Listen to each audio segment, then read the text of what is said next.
Ration బియ్యం కేసుకు సంబంధించిన బ్రేకింగ్ అప్డేట్. ఈ కేసులో మాజీ మంత్రి పేరణి నాని భార్య జయసుధకు కృష్ణా జిల్లా జాయింట్ కలెక్టర్ గీతాంజలి శర్మ మరోసారి నోటీసులు జారీ చేశారు.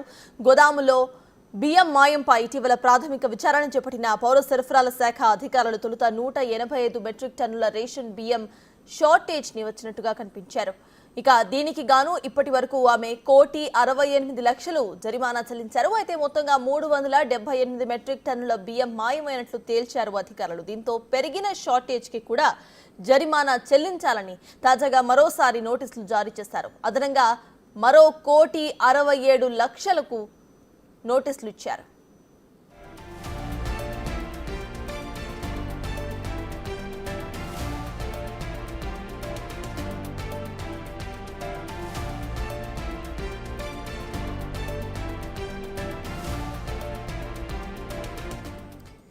ఈ కేసుకు సంబంధించిన అప్డేట్స్ మా ప్రతినిధి శివ విజయవాడ నుండి అందించడానికి సిద్ధంగా ఉన్నారు. శివ, చెప్పండి, అసలు ఆల్రెడీ అక్కడ ఒకసారి జరిమానా చెల్లించినట్టు తెలుస్తోంది, మరోసారి జరిమానా చెల్లించడానికి నోటీసులు జారీ అయినట్టుగా తెలుస్తోంది. కేసుకు సంబంధించిన అప్డేట్స్ ఏంటి? మొత్తం మీద చూసుకుంటే ఏదైతే మచిలీపట్నం గోదాంలో తగ్గిన రేషన్ బియ్యానికి సంబంధించి మొదట దాదాపుగా 185 టన్నులుగా గుర్తించి దాదాపుగా 1,50,00,000 చిల్లర కట్టాలని చెప్పి అంటే అప్పుడు నోటీసులు జారీ చేయడం జరిగింది. ఆ తర్వాత ఆయన దాదాపుగా 1,60,00,000 చిల్లర డబ్బులను డీడీ తీసి సివిల్ సప్లై అధికారులకు ఇచ్చారు. ఆ తర్వాత ఇంకా అసలు లోతుగా విచారణ చేపట్టారు.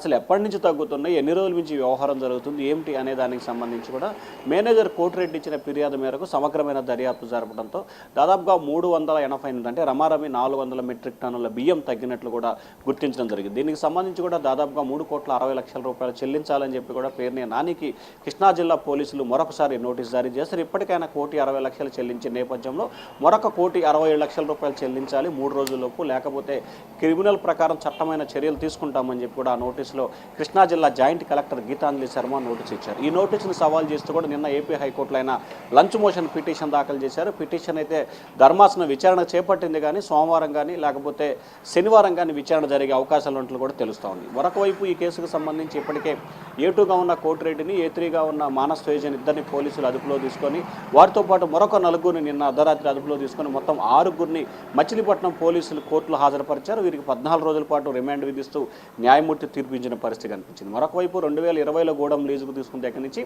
దాదాపుగా ఈ 4.5 సంవత్సరాల కాలంలో ఎంతవరకు బియ్యం తగ్గినాయి, ఎంతవరకు జరిగినాయి అనే దానికి సంబంధించి సమగ్రమైన విచారణ చేయాలని చెప్పి కూడా ప్రభుత్వం ఆలోచన చేస్తూ ఉంది. ఈ ఆలోచనలో భాగంగానే విచారణ చేసే కొద్దీ తగ్గిన బియ్యం సంఖ్య, మెట్రిక్ టన్నుల సంఖ్య రోజు రోజుకి పెరుగుతూ వస్తుంది. మరొక వైపు పేర్ని నాని సతీమణి జయసుధకు మాత్రం మచిలీపట్నం జిల్లా కోర్టు ముందస్తు బెయిల్ మంజూరు చేస్తూ తీర్పు వెలువరించింది. అలాగే పోలీసులు ఎప్పుడు పిలిచినా విచారణకు సహకరించాలని చెప్పి కూడా కోర్టు అయితే తీర్పు వెలువరించింది. మొత్తం మీద చూసుకుంటే మచిలీపట్నం బియ్యం గూడెంలో తగ్గిన రేషన్ బియ్యానికి సంబంధించి రోజుకో మలుపు తిరుగుతుంది. ట్విస్టుల మీద ట్విస్టులు అయితే కొనసాగుతా ఉంది సర్కార్. అయితే శివ, ఆల్రెడీ జరిమానా చెల్లించారు, ఇటు బెయిల్ పిటిషన్ మీద బెయిల్ పిటిషన్లకు దాఖలు చేస్తూనే ఉన్నారు. మొత్తం సినారియోని అసలు ఏపీ పాలిటిక్స్ లో మనం ఎలా వర్ణించవచ్చు అనొచ్చు? అంటే ప్రధానంగా చూసుకుంటే ఆయన ఒక బాధ్యత గల మంత్రిగా పనిచేశారు, ప్రజాప్రతినిధిగా ఉన్నారు. సో బాధ్యత గల మంత్రిగా ఉండి ప్రజాప్రతినిధిగా చేసిన వ్యక్తి నిత్యం అప్పటి ప్రతిపక్షంపై ఇప్పటి అధికార పక్షంపై విమర్శల వర్షాన్ని, రాష్ట్రంలో ఏ మూల ఎక్కడ ఏది జరిగినా నేను ఉంటానంటూ కూడా పేర్ని నాని ముందుకొచ్చి మీడియాపై అతనున్న చతురతను ప్రదర్శించి ఇటు పవన్ కళ్యాణ్ కానీ, లోకేష్ని కానీ, చంద్రబాబుని కానీ విమర్శల వర్షాన్ని గుప్పిస్తారు. కానీ అటువంటి నాని మాత్రం తాను నీతివంతుడిని, సత్యానికి ధర్మానికి తానే మారుపేరని చెప్పుకునే నాని మాత్రం తాజాగా ఆయన లీజుకు తీసుకున్న గూడెంలో బియ్యం తగ్గటం ప్రస్తుతం ఆంధ్రప్రదేశ్లో హాట్ టాపిక్గా మారింది.